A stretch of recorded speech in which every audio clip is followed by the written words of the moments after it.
Vamos a iniciar con una oración. En el nombre del Padre, del Hijo y del Espíritu Santo. Amén. Señor Jesús, bendito y alabado seas. Te damos gracias porque nos permites reunirnos en tu presencia. Te pedimos que todas las cosas que pensemos, digamos y hagamos durante toda nuestra vida, en el día de hoy, durante esta charla, partan de ti como su fuente y lleguen a ti como su fin. Y lo hacemos con la oración de los hijos de Dios que tú mismo nos enseñaste. Padre nuestro que estás en el cielo, santificado sea tu nombre, venga a nosotros tu reino, hágase tu voluntad en la tierra como en el cielo. Danos hoy nuestro pan de cada día, perdona nuestras ofensas, como también nosotros perdonamos a los que nos ofenden. Y no nos dejes caer en la tentación y líbranos del mal. Amén. En el nombre del Padre, y del Hijo, y del Espíritu Santo. Amén. Muy bien, queridos hermanos. Vamos a desarrollar, como ya ha sido mencionado, el tema María y el combate espiritual.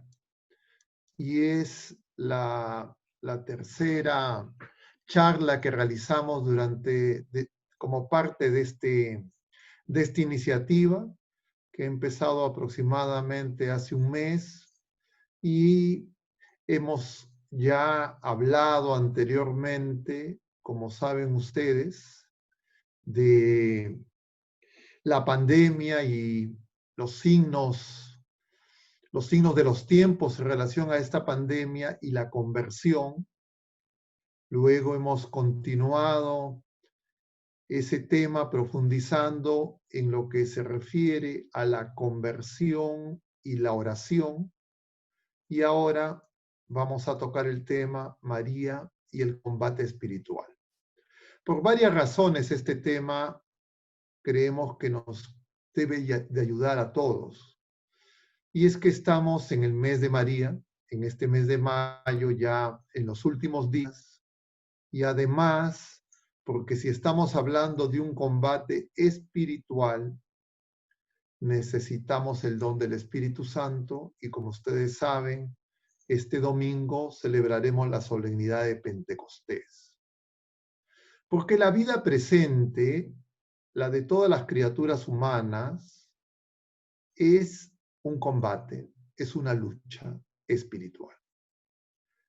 Y nosotros, los que hemos recibido el don del Espíritu Santo, los que hemos recibido el don de la fe, de la esperanza, de la caridad, de las virtudes teologales, los que hemos recibido los sacramentos de Jesucristo que administra la Iglesia, tenemos que tener eso más claro, porque nosotros estamos llamados a formar parte del ejército de Jesucristo, del ejército de salvación. Y parte de ese proceso de conversión es analizar y comprender cómo hemos estado peleando y cómo estamos peleando ese combate espiritual. Vamos a empezar compartiendo algunas citas de la Escritura que nos ayuden a dar un telón de fondo a lo que vamos a conversar a continuación. Entonces les voy a proyectar un documento que tiene algunas citas. A ver si es que logro hacerlo.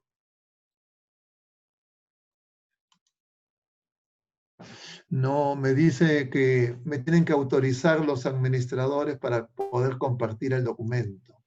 Ya Entonces, lo hago host, padre, para que pueda compartir.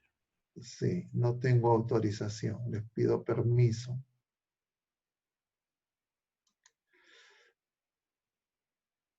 A ver, vamos a esperar un momentito que ya Ya le está di permiso, listo. pero usted solamente podrá entonces silenciar a las personas No, cuando... solamente el documento lo vamos a tener muy, muy brevemente Ok, y luego vamos a continuar. Entonces, les decía que el título del tema es María y el combate espiritual. Y decíamos que la vida presente, la vida de las criaturas humanas, es un combate espiritual. Y ese combate es y consiste en unirnos a Dios y rechazar las tinieblas y el pecado.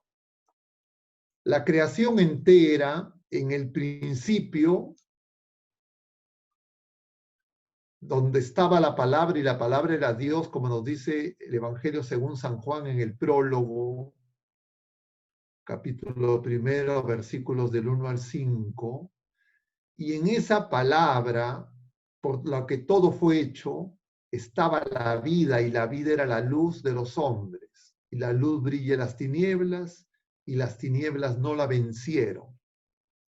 Y así se realiza la creación, como nos dice el libro del Génesis,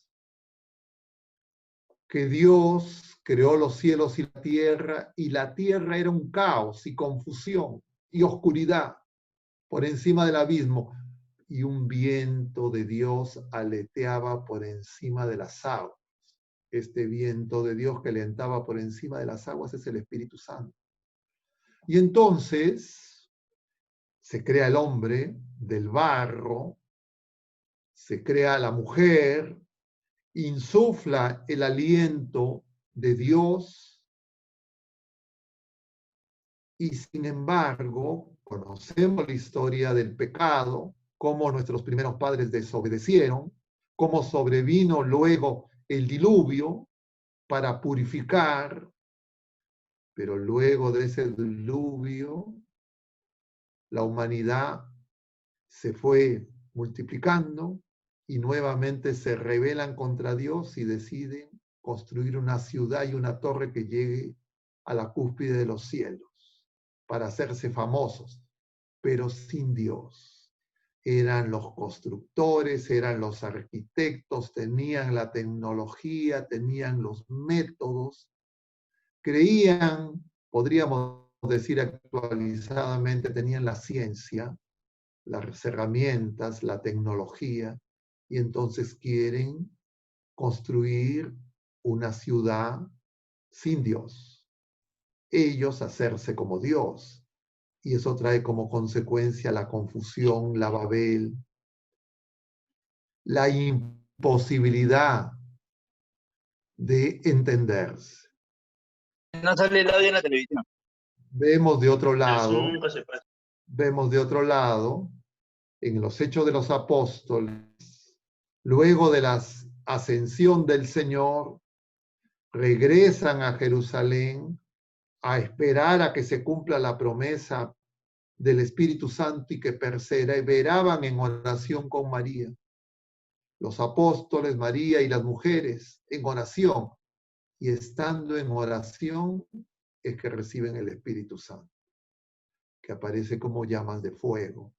Y entonces ellos pueden entenderse independientemente de las lenguas, de los idiomas que hablan, y así se cierra ese ciclo de confusión sin Dios y la comunión a la que estamos llamados en el Espíritu Santo, que es el Espíritu de amor. Y entonces vamos a hablar de estas cosas. Voy a cerrar la lámina para que podamos vernos las caras y para que los administradores puedan silenciar algunos ruidos que impidan que nos entendamos.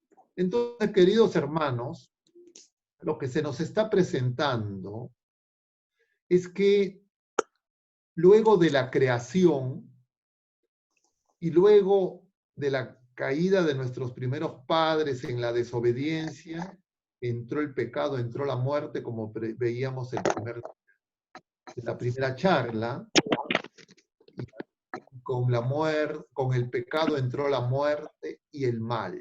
El mal no es obra de Dios. El mal es consecuencia del pecado humano, del mal uso de la libertad de las criaturas humanas, Y Dios, que nos ha creado libres, no se retracta. No va a vulnerar el don de la libertad que nos ha dado. Y por eso es que la historia de la salvación necesita de nuestra colaboración. Y como dice San Agustín, quien nos creó sin nosotros, no nos va a salvar sin nosotros.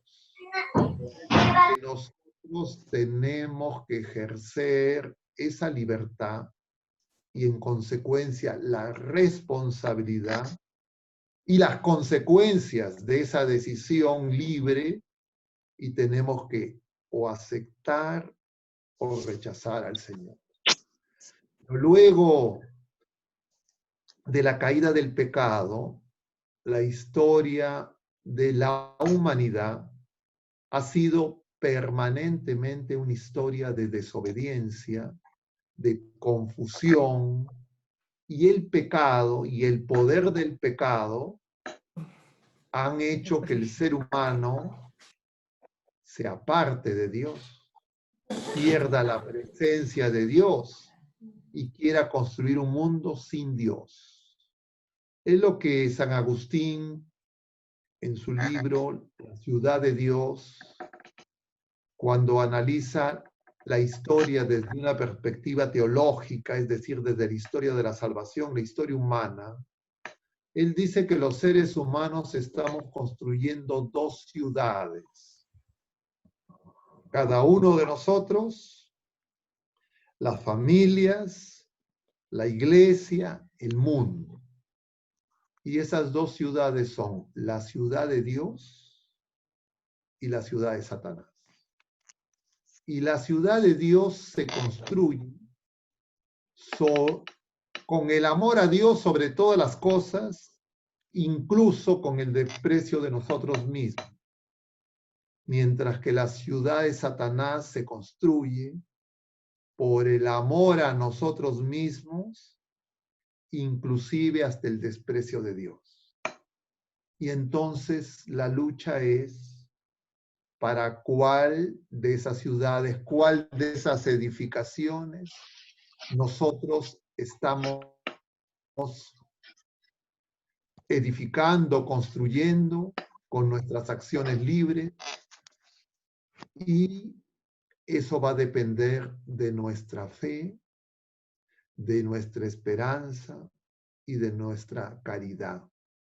Si es que nuestras virtudes teologales, que son don de Dios que hemos recibido en el bautismo, no crecen, no vamos a tener la capacidad de hacer la voluntad de Dios. Porque todos los bautizados hemos recibido esas virtudes. Son virtudes infusas, don gratuito de Dios. Sin embargo, nosotros muchas veces lo que hacemos es nos estacionamos y estas virtudes no crecen. Pero vamos creciendo simultáneamente en edad, en experiencia del mundo, en conocimientos científicos, técnicos, en experiencias humanas. Y si es que no crecemos simultáneamente, si no crecemos, simultáneamente en esas virtudes teologales, entonces lo que va a ocurrir es que nos vamos a ir alejando de Dios.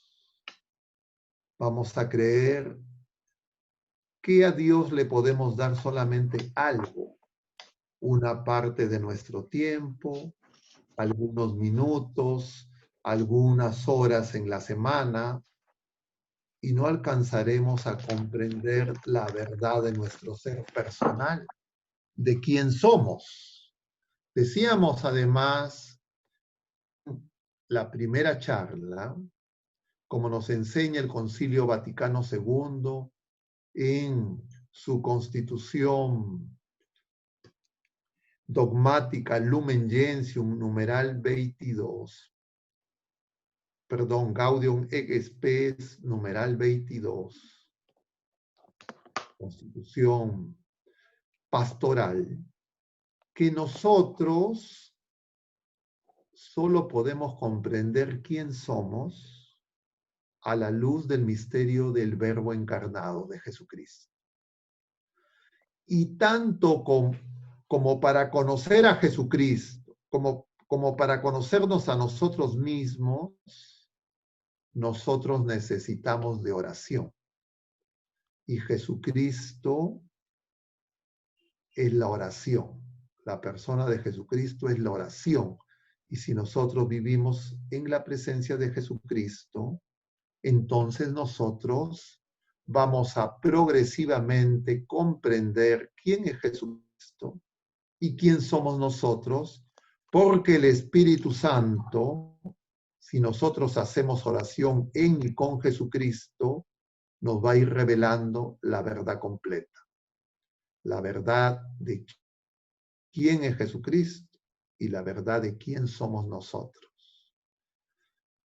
Hace pocos días conversaba con algunas personas, tal vez algunos están acá también presentes, y alguien me decía que el Espíritu Santo es el gran desconocido.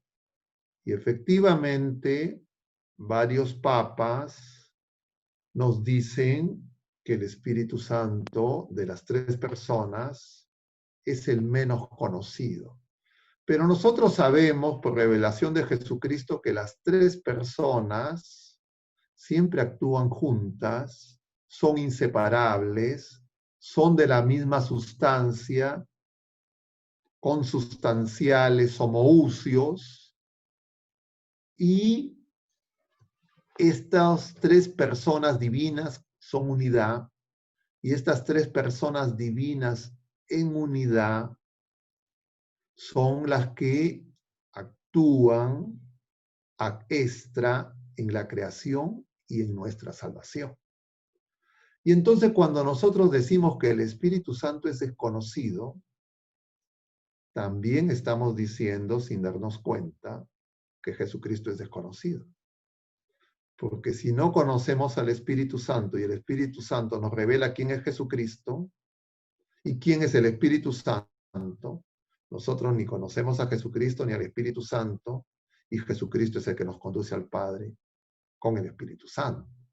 Parece un poco de trabalenguas. Y por eso es que el Señor mismo nos enseña ese misterio. Porque la pregunta que tendríamos que hacernos, ¿por qué es desconocido? Y la respuesta es porque está escondido. Dios está escondido en nosotros. ¿Y cómo yo encuentro ese tesoro escondido? Ese campo, que esa tierra donde está ese tesoro escondido, que somos cada uno de nosotros, porque Dios habita en nosotros desde nuestro bautismo. No solo es Dios con nosotros, sino en el bautismo es Dios en nosotros. Nosotros somos templo de Dios. Es decir, Dios está escondido en nosotros. Pero si nosotros, en lugar de buscarlo, nos volcamos hacia afuera, hacia lo externo, y buscamos a todas las otras criaturas y a todas las otras cosas del mundo, y no hacemos el trabajo de buscar a Dios en nosotros, entonces nosotros no lo podemos encontrar. San Agustín en las Confesiones tiene una frase que se refiere a ese misterio. Te buscaba fuera y estabas en mí. Tarde te amé, hermosura tan antigua. Y muchas veces nosotros no podemos entrar a lo escondido, hacer esa oración que el Señor mismo nos enseña en el Sermón de la Montaña. Cuando ustedes oren, no hagan como los fariseos que se ponen en las plazas, en las esquinas, sino entren a su habitación y en lo escondido, igual la limosna, igual el ayuno, no sean como los hipócritas. Nos decía el Evangelio según San Mateo, este 26 de febrero que celebramos la cuaresma, en el inicio de la cuaresma, en el miércoles de ceniza. Nosotros, entrar a eso escondido es entrar en nosotros mismos. Es decir, tener vida interior. Es decir, recogernos. Es decir, el silencio. Es decir, el Señor con nosotros y nosotros con Él. Y todo lo que nos distrae, dejarlo. Y de esta manera, el Señor, en lo escondido, se nos va a manifestar. Y Él, poco a poco, nos recordará no solo cómo a lo largo de nuestra biografía y nuestra vida personal Él se ha ido manifestando, sino cómo Él se ha manifestado también en nuestra familia y cómo se está manifestando porque Él nunca nos abandona, como veíamos el domingo pasado en el Evangelio según San Mateo capítulo 28, y Él ha prometido y Él cumple estar con nosotros hasta el final de los tiempos. Lo que estamos tratando de hacer síntesis para poder entrar en misterio de ese combate espiritual y nuestra Madre Santísima, retomar lo que hemos venido conversando en las charlas anteriores, y no como recomendación, no como prescripción, sino cada uno de nosotros también vayamos entrando en ese misterio y conociéndonos mejor, porque nos ponemos en presencia del Señor. Y por eso decíamos que la oración es entrar en presencia del Señor. Entonces es un combate. Vamos a tratar de clarificar un poco mejor en qué consiste ese combate. Y aquí nuevamente les refiero un diálogo que tenía yo con una persona, creo que fue el domingo pasado.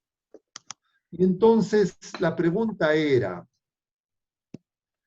los ángeles, criaturas libres, un grupo de ellos también hizo mal uso de su libertad y se rebelaron contra Dios. Y nos dice el libro del Apocalipsis, capítulo 12, que se desató una batalla en el cielo. Y entonces la pregunta es, ¿por qué será una lucha espiritual entre los ángeles caídos y los ángeles que estaban en la presencia del Señor encabezados por San Miguel Arcángel? ¿Cómo luchaban y cómo era la lucha que realizaban esos arcángeles? Porque era una lucha espiritual. Entonces, definitivamente esa lucha no tenía que ver nada con lo que nosotros podemos imaginar como lucha. En esa lucha no tenemos revelación, no tenemos datos que nos expliquen cómo fue esa lucha, pero definitivamente esa lucha ha tenido que ver con estar o no estar en la presencia del Señor para adorarlo, para amarlo, para escucharlo y para obedecer.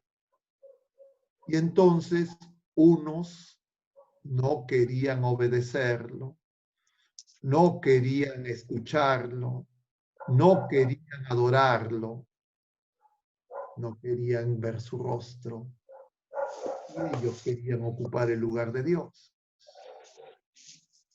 Mientras que San Miguel y los otros eran los que se mantenían en presencia del Señor, fieles en la oración, deseosos, ardientes para hacer la voluntad de Dios y no deseando apartarse nunca de Él.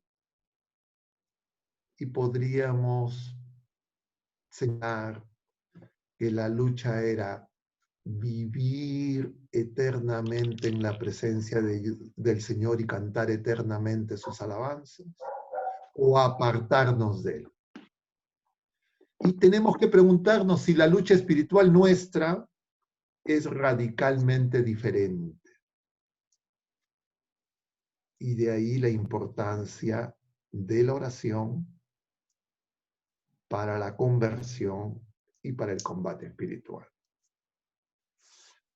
Tal vez nosotros muchas veces lo vemos como cosas separadas, como cosas que tienen que tener distintos momentos, porque metodologizamos nuestra vida espiritual.